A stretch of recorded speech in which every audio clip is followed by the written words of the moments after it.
folks, Loki here. In this video I'm going to be covering classes, gear and builds as they relate to PvP. If you're already playing Guild Wars, you're probably familiar with some, if not all of the classes. Classes are categorized by heavy, medium or light. Each class has the option to play as core or one of the elite specs from the current expansions. I will go into more detail about builds and roles later in the video. For now, let's take a quick peek at each of the classes. Guardian with elite specs of Dragon Hunter or Firebrand.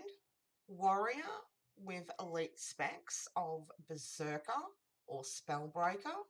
Revenant with elite specs of Herald or Renegade. Engineer with elite specs of Scrapper or Hollowsmith. Ranger with elite specs of Druid or Soul Beast. Thief with elite specs of Daredevil or Deadeye. Necromancer with elite specs of Reaper or Scourge.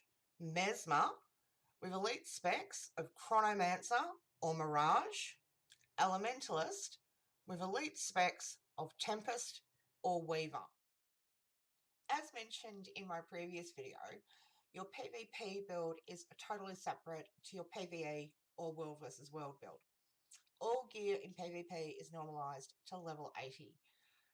The type of armor you use is irrelevant in PvP. Exotic, ascended, starter gear, it makes no difference. Stats are tweaked using runes, sigils and amulets specific to PvP. To demonstrate the differences, let's take a look at my ranger. So we're in PvE and you can see that she's a level 80 druid, as designated by the fact that she's using a staff, and that's a druid only skill, and we have a couple of glyphs equipped.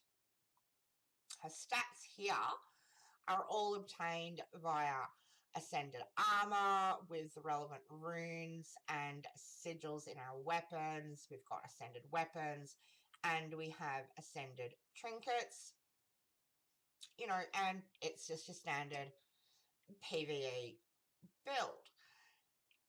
If we go into the PvP lobby as a druid, and let's see what happens with her equipment and her stats. Take note that at the moment her power is, what we've got there, 2494. Let's head into the PvP lobby and see what our build says in there. Okay, arrived in the PvP lobby, and you can see quite clearly, definitely has the staff equipped, but it's not showing up here. And that's because in PvP, this toon has a Soul Beast specialization, whereas in PvE, it was the Druid specialization. Now her staff remains equipped, but I can't use it. If I do a weapon swap, it reverts over to my longbow, and I can't swap back to staff. The only way I could do that would be to change my specialization. So for now, I'm just going to give her a crappy weapon. Whoops.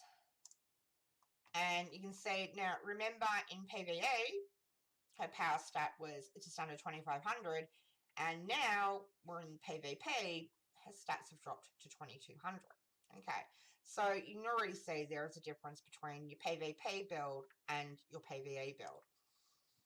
But this screen, this is not where you do your PvP build.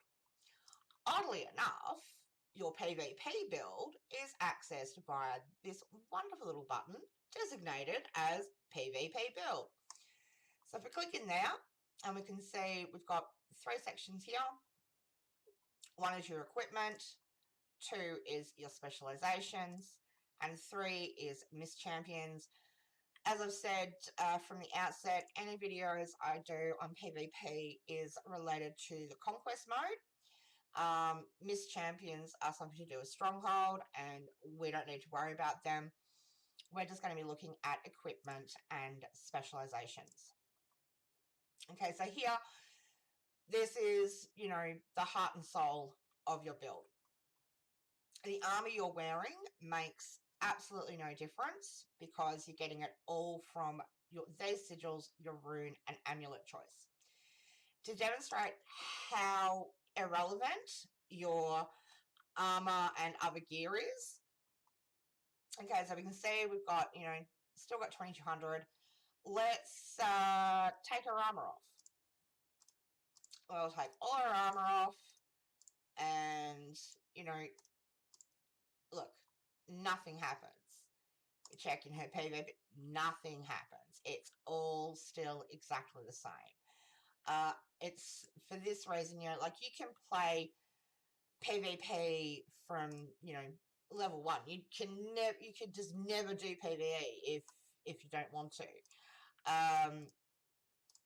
But it means, you know, you don't have to worry about gearing up to get into PvP because it's all normalized. Once you enter the PvP lobby, armor, weapon, it's all scaled to level 80. It's a level playing field. And how you tune your build is with your sigil, rune, and amulet choices. Okay. Now, some time ago, after a lot of whinging and whining and suggestions and requests, ArenaNet finally added in their version of build templates. I would not recommend to use any of them going into ranked, but they can be quite handy if you're really brand new, or you just want to check out a class and, you know, see what makes it tick, and, you know, have a bit of a run around in unranked. We'll go into builds. That's going to be in the next section. So for now, I just want to, you know, talk about your gear itself. So as I've said, you know, I've got this crappy starter greatsword, and it doesn't matter if it's that or, you know, my ascended longbow. It doesn't matter. I can go and buy another longbow. Okay, so you've got no gear, you've got no armor. You can come in here and say, hey, dude, let me do some shopping. And go, oh, man, I really need a longbow. So we'll buy that. I did click buy, didn't I? I've probably bought 2 now. Not to worry. So we'll go here. And it's like, well, there's the weapons I can choose from. So let's go this crappy longbow. And again, like I said, this is all crappy gear. And it makes no difference. Alright, so now let's get into the nuts and bolts of it. Builds. While Guild Wars doesn't adhere to the holy trinity of DPS, tank, and support, there are generally acknowledged roles that will impact how you play and how you build your toon. Typically, builds fall under one of 4 roles, being a bunker, duelist, roamer, and support. A bunker is more or less a tank, the immovable force able to survive against multiple opponents, keeping them busy while your team takes advantage elsewhere on the map. A duelist or roamer, look, sometimes that's one and the same. A duelist's job is to defend and attack capture points. Having the high mobility of a roamer can make a big difference to effectiveness, but it's not essential. Support is pretty straightforward. Big on heals and cleanse, but they hit like a wet noodle. Playing support means keeping your teammates alive and fighting. Keeping in mind, you can only queue for ranked as a solo player or duo, so increasingly players are creating builds that could be described as hybrids, as they can fulfill multiple roles as required on a match-by-match basis. Look, I can't tell you how to build because that depends on your style of play and what you find fun. Meta battle is a really great starting point, particularly if you're new to PvP in Guild Wars.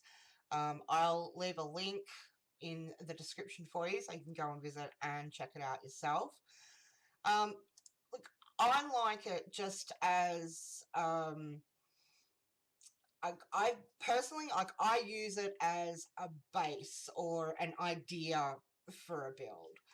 Um, Sometimes I'll look in here to see, um, because I play Mesmer, I will look and see, okay, I've been having trouble against Revenants. So I'll come in and I'll have a look and see, what are the top builds, and what makes them up. So I may be able to pinpoint, a particular skill that is tripping me up, that I'm having trouble countering or dealing with. So it's a really good starting point. You can, if you want to, just cookie cutter, one of the top builds and go running into ranked and play it. But what you'll find is that the meta changes quicker than what builds may be updated on meta battles. So that's why I would never say, I would not recommend to rely on this 100%, but it is a really good place to start. Another site that is absolutely excellent for developing builds, particularly if you like theory crafting, and that's the Guild Wars 2 skills editor. Here, you can do this for all builds, not just PvP. So you can do PvP, world versus world, put together a new PvE build or whatever. I'm just going to load up one of my old builds. So let me just grab that.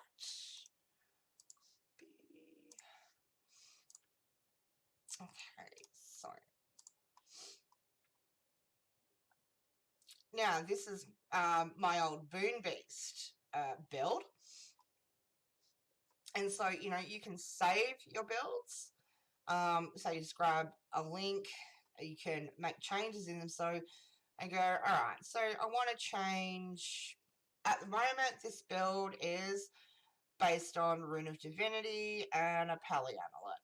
So I'm going, okay, I want to make this a little bit more sustaining. So I'm going to choose, like, bugger it. I'm going to go Menders, okay? And then you can see the reflection, what changes are made to your stats. And so, without going into Guild Wars itself, you can use it. This is another tool that I use regularly when I'm trying to work out a new build, or, again, I will use it to check up on other classes to see what they might be using, and to find where their strengths and weaknesses are. It's all well and good to look on meta battle and, see that, these are the skills they're running, these are the runes, etc. But you don't know where particularly their damage is coming.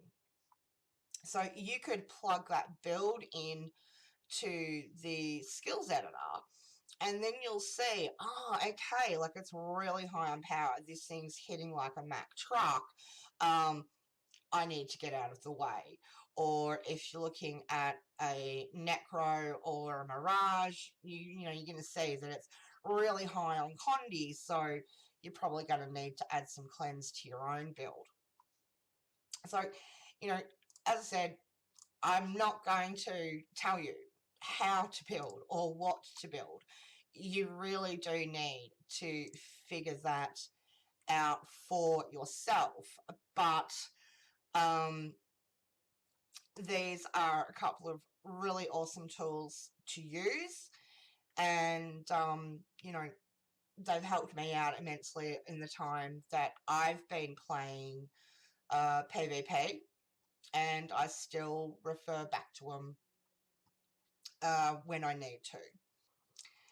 That's all I've got for today. Hope you found that helpful. If you have any questions, please leave them in the comments and I will reply to them as soon as possible. Don't forget to hit subscribe and be updated when I have new videos out. So stay slinky, have fun, and we'll see you next time.